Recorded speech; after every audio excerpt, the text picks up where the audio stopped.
السلام علیکم ګرانې مینوالو، زه فیضان ګلستاني یو ځل بیا حاضرم. دوستانو، تاسو په سایډ باندې دا تصویر ګورئ. دا چې کوم کس دی دا بدبخت دی. پرون چې کوم صحنې په پېښور کې راپېښه شوې ده په جومات کې، نو دا په هغې کې ملوث دی. نو دا کس چې دی نو انټلیجنس دا خبره کوي چې دا کس دی دا د ایجنسۍ هغه دی، نو ایجنسۍ کې پاتې کېږي. نو د هغه ځای نه دی راغلی او د پولیس په ګاډه کې راغلی و.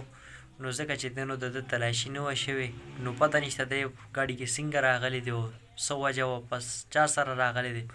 نو معلومات چې کوم دا راغلي دي ورته میلو شوي دي. نو په هغې کې چې دی نو دی جومات ته تللی دی او په مونځ ټایم کې ده چې دی نو خودکش حمله کړې ده. اوس دا چې کوم بدبخت انسان دی په خپله خو جهنم واصل شو، او دا چې کوم نور معصومان کسان وو هغه خو شهیدان شو.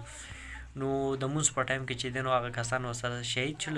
نو الله پاک دا چې کوم څونه شهیدان دي د دی کور والا له صبر ورکړي.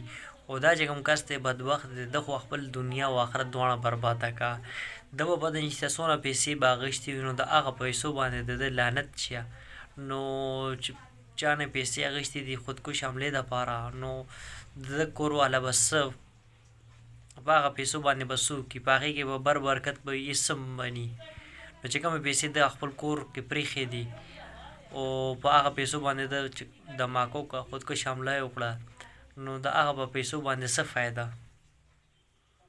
نو شاته کور والا لم چې دی نو هغې دپاره هم کار وکتلو، په خپله خو جهنم واصل شو که نه، نو داسې په پیسه باندې څه فایده.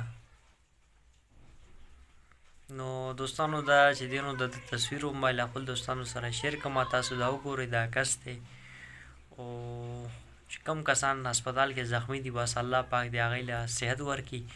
او دا خو بدبخت انسان و ته چې کوم دا کار کړی دی، د ده خو دین اسلام سره هېڅ تعلق نشته. او دی جومات ته راغلی او د جومات په مونځ په ټایم کې د چې کوم کار کړی دی. نو دوستانو الله پاک دی د شهیدانو درجات بلند کړي او د هغې کور والا له صبر ورکړي. چې کوم کسان په هسپتال کې دي هغوی له الله پاک دی چې دی نو روغ صحت ورکړي. بس دوا ورته کوئ، انشاءالله ډېر ستاسو سره به نوې ویډیو کې به ملاقات کېږي. د خپل ځان ډېر خیال ساتئ. د الله په امان.